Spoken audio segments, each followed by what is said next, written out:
Raphaël Glucksmann est-il un dictateur dans son parti qui est, Place Publique? Raphaël Glucksmann, c'est cette personne qui passe son temps à parler d'Europe et de démocratie, de progressisme, mais qui à la fois était le conseiller, d'un dictateur géorgien qui faisait la répression, des travailleurs et des opposants politiques. Et c'est cette personne aussi qui semble critiquer le fait que, par exemple, la France insoumise, ait un culte du chef.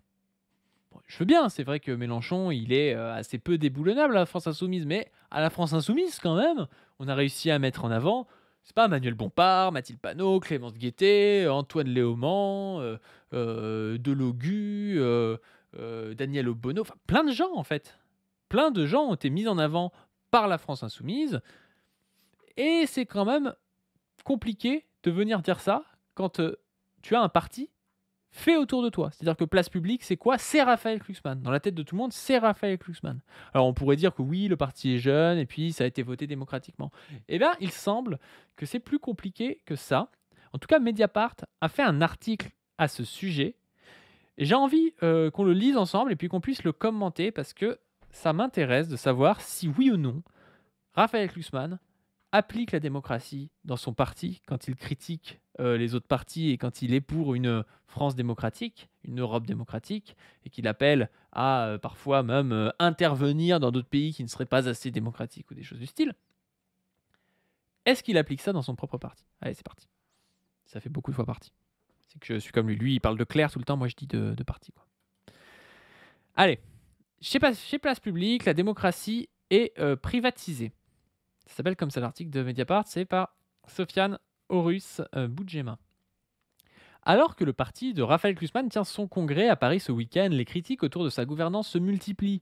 Coupure de canaux de communication, verrouillage des statuts, départ en série. En interne, certains dénoncent des coups de force. Fantasme, rétorque la direction. C'est bizarre ça. C'est bizarre, c'est quoi ces méthodes staliniennes? Très très étonnant. Hein. Vraiment, je suis choc-barre. Je pensais vraiment que les gens qui critiquaient la démocratie interne chez les autres l'appliquaient chez eux et pas du tout qu'ils critiquaient la démocratie interne pour mieux faire le pire de ce qu'on puisse connaître niveau démocratie dans son propre parti, quoi. Réuni en congrès le 15 mars à Paris, le parti Place Publique, confondé par Raphaël Glucksmann, s'apprête à appliquer ses nouveaux statuts. Mais pour un certain nombre de militants, l'événement a déjà un goût amer. Ils et elles reprochent à la direction du mouvement une gouvernance verticale et un verrouillage croissant des instances, cachés derrière des discours prônant une démocratie basée sur le compromis et la co-construction. Ah, c'est bizarre! Comme c'est bizarre! Ah, vraiment, je suis choc-barre. Hein. L'essentiel des critiques se cristallise autour des deux coprésidents, Raphaël Glucksmann et Aurore Lalucq, à qui l'on reproche de prendre toutes les décisions sans réelle concertation. Delphine, une ancienne cadre du parti, explique avoir observé un tournant au moment des européennes de 2024. Avant, dit-elle, il y avait une plus grande tradition de consultation des adhérents et moins de choses décidées dans l'urgence. Guillaume, un militant de la première heure, compare le mode de gouvernance de Place Publique à celui de la France insoumise. Certains s'étonnent des différences qu'ils et elles perçoivent entre les discours publics de Raphaël Glucksmann et la réalité de la pratique démocratique. Le problème, c'est le hiatus entre la politique prônée et la gouvernance interne, explique Camille, qui a rejoint le mouvement avant les élections européennes. Ben oui, parce que la France insoumise a pas vraiment de mécanisme très clair, d'instance interne et tout, d'accord. Mais ça n'a jamais été prôné comme tel. C'est-à-dire que Mélenchon a jamais dit, enfin il a toujours dit qu'il voulait pas refaire le PS, d'avoir un parti où c'était la pagaille ou je sais pas quoi. C'est son discours. Je veux dire, quand tu viens militer pour la France insoumise, déjà c'est un parti où tu ne peux pas adhérer. C'est un parti où tu ne peux pas avoir ta carte à la France insoumise, donc tu viens dans les groupes d'action. Tu sais que c'est comme ça. Lui, il se la joue, oui, les violons, machin, les dictatures, la co-construction démocratique, machin. Et en fait, il fait pire parce que c'est pire d'avoir un mec tout seul en haut qui fait croire que c'est démocratique et qui fait croire que, en fait, il est en train de sa parole est la parole de la collectivité, qu'un type qui ne le fait pas croire. Moi, je trouve ça pire, sincèrement. Déjà confrontée à des critiques en son sein, la direction de Place Publique avait lancé en septembre 2024 une réforme de ses statuts afin de faire face à l'afflux de nouveaux adhérents et adhérentes consécutifs à la campagne européenne. Parmi celles et ceux qui souhaitaient démocratiser la gouvernance, cette annonce avait été accueillie avec une forme d'espoir. On est prudent, mais on avait espoir que cela change. Nous voulions proposer un autre fonctionnement, explique Jérémy, ancien co-référent du mouvement. En octobre 2024, Jérémy et d'autres militantes venus d'un peu partout en France avaient ainsi profité de la rentrée politique de Place Publique en Gironde pour se rencontrer et échanger sur la manière dont le débat interne pourrait être mieux organisé. Dans la foulée, un appel avait été rédigé par une quarantaine de signataires demandant la constitution d'une convention citoyenne pour réformer les statuts de base. Depuis, les signataires du texte se sont constitués en collectif. Le groupe baptisé Réveillé PP n'est pas très étoffé, mais il rassemble des militants et militantes actifs. Nombre d'entre elles et eux sont ou ont été confrontés. Je bégaye à cause de ce texte. Nombre d'entre elles et eux sont ou ont été co-référents ou co-référentes au niveau départemental. Certaines exercent même un mandat local. Tous ont été adhérents au parti avant les européennes, séduits par la promesse originelle de faire de la politique autrement. Comme l'indique la charte de gouvernance, ce qui me fait trop marrer, c'est qu'il y a un afflux de militants, il y a une réforme des statuts, ça pue, hein. Je veux dire, le truc pue, c'est comme ça semble un peu bizarre. Évidemment, le mec, Kluxman et puis d'autres qui sont en haut vont essayer de verrouiller. Mais eux, ils se disent, ah oui, ça va être pour plus de démocratie. C'est des lapins de 3 semaines. C'est des lapins de 3 semaines. Une vague de départ. Très vite, les membres du collectif s'inquiètent de l'opacité du processus mis en place pour réformer les statuts. Ils et elles s'étonnent que les 3 experts désignés par le conseil politique du parti pour mener à bien cette réforme ne communiquent aucun compte-rendu de leurs travaux. Oh, comme c'est bizarre! Comme c'est bizarre tout ça, parce que on peut dire ce qu'on veut, mais la ligne de la France Insoumise, elle est quand même vachement dépendante des mouvements sociaux, vachement dépendante en fait de l'activité de militants qui sont extérieurs, parfois à la France Insoumise, parfois à l'intérieur, parfois même à l'Institut de la Boétie ou des choses comme ça, mais il y a quand même une prise globale du mouvement social pour faire évoluer la France Insoumise. Et on l'a vu évoluer, notamment par exemple sur la question de l'antiracisme, ou vraiment s'impliquer dans la lutte contre le génocide en Palestine. Et je pense que c'est pas étranger au fait qu'il y ait un militantisme fort sur cette question en France. Là, c'est pire que tout. Tu as 3 personnes expertes, ou même pas expertes, mais qui se disent experts, qui font dans leur coin des travaux pour cadenasser les processus de décision à l'intérieur même de Place Publique. Malgré les demandes de transparence, le collectif dit n'avoir obtenu aucune réponse. Ah non, attendez. C'était comme une boîte aux lettres fantôme. On déposait une proposition, mais on ne savait pas ce qu'il en était, explique Guillaume, le militant de la première heure.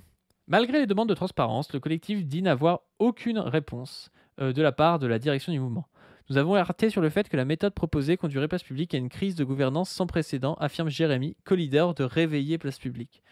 En signe de contestation, plusieurs co-référents, mais aussi des membres du secrétariat général, ont décidé de démissionner de leurs fonctions, voire de quitter le parti.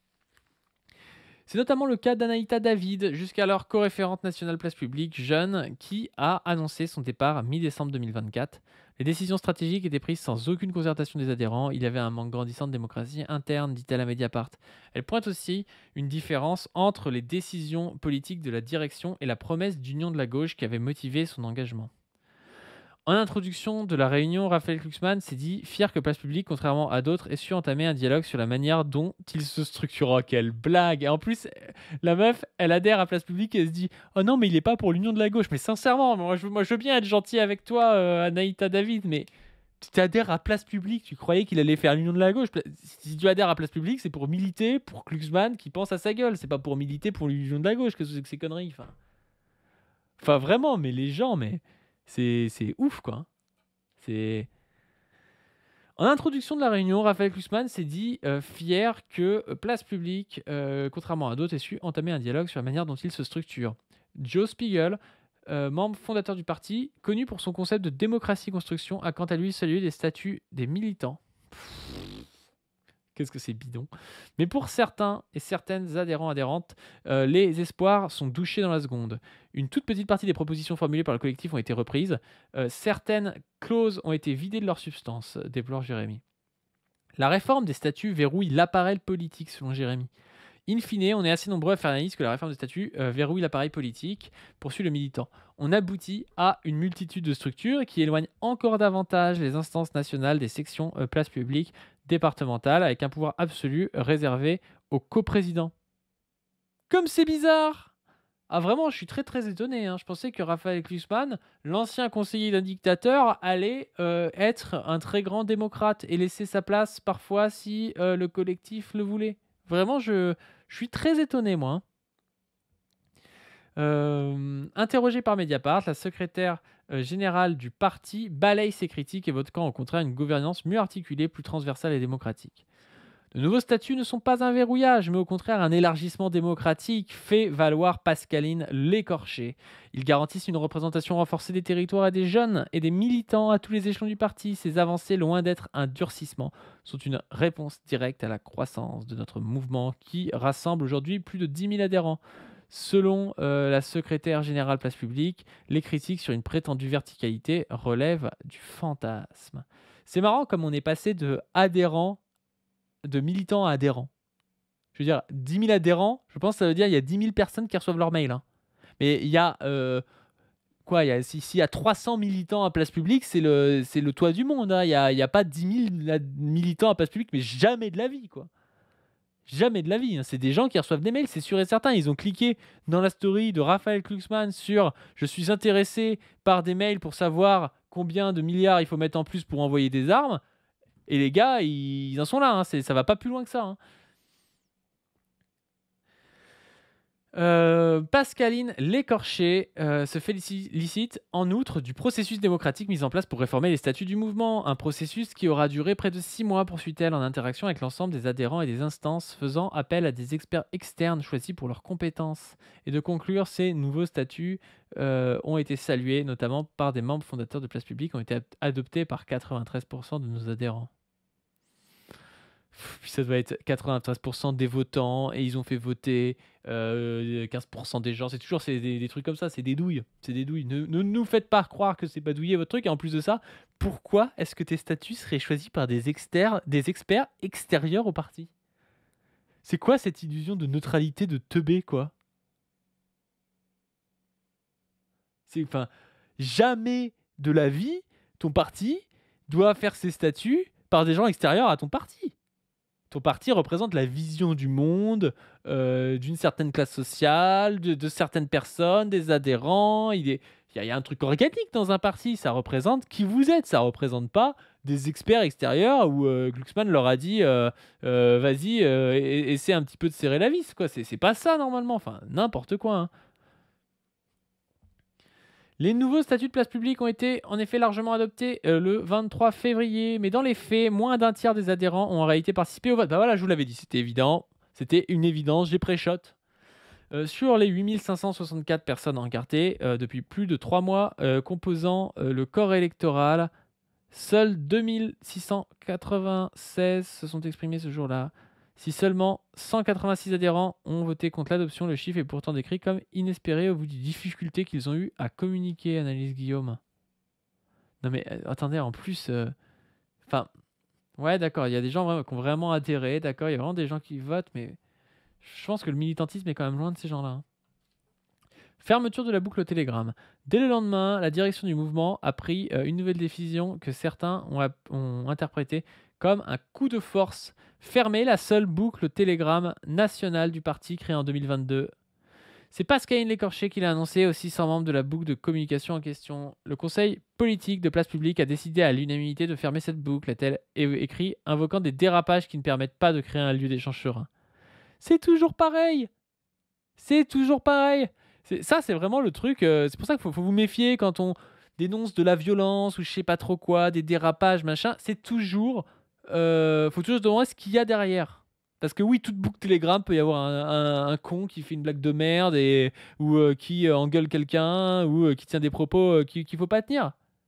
D'accord, mais c'est pas pour autant que tu dois fermer une boucle de discussion de ton parti, quoi. Enfin, Vraiment, ça rend ouf, quoi. C'est surtout le seul lieu de débat interne, souffle Guillaume, qui dénonce une reprise en main extrêmement forte. C'est le dernier espace de liberté d'expression nationale dont nous disposions, notamment pour critiquer les dérives constatées, complète Jérémy. D'autres, à l'instar de Claude, adhérents de longue date, ont vu derrière cette fermeture une façon d'éviter la constitution d'une liste d'opposition à celle de Raphaël Glucksmann et d'Aurore Lalucque pour le Congrès. Les choses ne se sont pas arrêtées là. Dans la foulée de la fermeture de la boucle Telegram, Jérémy s'est vu notifier son exclusion de place publique. Quoi? Il s'est fait exclure en plus, le gars. Ah là là là là là là. Alors, c'est des sociotraîtres, tout ce que vous voulez et tout, mais je suis triste pour lui. Il s'est fait exclure de place publique. Vous imaginez le niveau, quoi. Dans un courrier que Mediapart a pu consulter, le conseil politique du mouvement motive sa décision en invoquant les messages intempestifs que le militant aurait adressés avec une insistance, une rhétorique et une terminologie qui semblent malveillantes pour les instances du parti. Mais c'est quoi ce délire, quoi? Prof interne qui dit vont pouvoir rejoindre l'après. Non mais l'après pour eux c'est l'extrême gauche. Hein. Non mais je comprends oui, pourquoi ça s'appelle place publique, c'est parce que ça rappelle ça rappelle des procès staliniens en place publique en fait leur niveau de démocratie quoi. C'est ça, c'est de l'autocritique en place publique, c'est pour ça que ça s'appelle comme ça. Les purges Glucksmanniennes. J'ai l'impression que si on applique ce qui est reproché dans la lettre, il y en a plus d'un qui serait exclu, réagit un membre de Réveiller Pépé sur une boucle du collectif. L'intéressé estime de son côté que la direction n'a pas saisi le conseil éthique, comme le prévoit la charte de gouvernance du parti. Selon nos informations, les 5 membres du conseil éthique ont décidé de démissionner en bloc de leurs fonctions au lendemain de la présentation des nouveaux statuts. La direction des places publiques affirme que les décisions internes, fermeture des groupes de discussion, exclusion individuelle, 3 depuis la création du parti, s'inscrivent dans une volonté de clarté et de cohérence. Il est trop fort, Glucksmann est trop fort. Clarté. Il fait n'importe quoi, le mec, il va dire c'est la clarté, voilà, c'est trop bien, on est là pour avoir un cap clair et tout. C'est ridicule. C'est ridicule, mais il est en train de réaliser la prophétie du Saint graphique. Glucksmann est en train de forcer une candidature pour les sociotraîtres, qui appellera au second tour à voter pour la gauche radicale si la prophétie se réalise. Il sera forcé de voter pour la gauche radicale. La direction de place publique, oui, un souci de clarté et de cohérence. Un parti politique n'est pas un forum anonyme. Nous avons fait le choix de privilégier des espaces de débat encadrés et démocratiques plutôt que des boucles informelles où l'agitation l'emporte sur le fond. Oh la douille quoi, l'agitation. C'est ridicule. Poursuit-elle, loin d'être une manœuvre d'exclusion, c'est un choix assumé de qualité démocratique et de respect des débats. Les mecs sont en train de dire la fermeture de chat en ligne nationale, c'est le respect démocratique et la qualité des débats quoi. On vit dans une saucisse, on est dans 1984. Hein. Parmi celles et ceux qui avaient cru en une nouvelle offre politique, la déception est palpable. Beaucoup considèrent que Place Publique s'apprête à devenir une simple écurie présidentielle. Les adhérents de base ne sont vraiment considérés que pour se mobiliser lors de campagnes électorales, se désole encore Camille. Samedi et dimanche, il n'y aura qu'une liste pour prétendre à la suite de Raphaël Glucksmann et Aurore Lalucque, celle de Raphaël Glucksmann et Aurore Lalucque. Oh là là là là là là là là, quelle catastrophe. Et c'est ces gens-là qui critiquent la France insoumise, ça tourne trop autour de Jean-Luc Mélenchon. En fait, leur problème, c'est pas que la gauche ne tourne trop autour de Jean-Luc Mélenchon. Le problème de Raphaël Glucksmann, c'est que la gauche ne tourne pas autour de sa gueule à lui. C'est ça son problème, qu'ils le disent clairement. Il a envie que la gauche tourne autour de lui. Et ça pourrait être Mélenchon, ça pourrait être n'importe qui. Si ça ne tourne pas autour de lui, monsieur fait son caca nerveux de bourgeois de merde. C'est une dinguerie. C'est une dinguerie, quoi. Bref. Sur ce, n'hésitez pas à me dire de ce que vous pensez de la démocratie interne de Place Publique dans les commentaires. N'hésitez pas à vous abonner à cette chaîne, à ma chaîne Padu, PADU, à la chaîne de Dr Zoé, Zoé-YT, à Position Revue sur Twitter. Allez voir le site, allez voir nos Twitter, nos Blue Sky, Instagram et à donner sur le Tipeee, c'est important. Et sur ce, on vous remercie, on remercie les tipeurs et on vous dit à plus.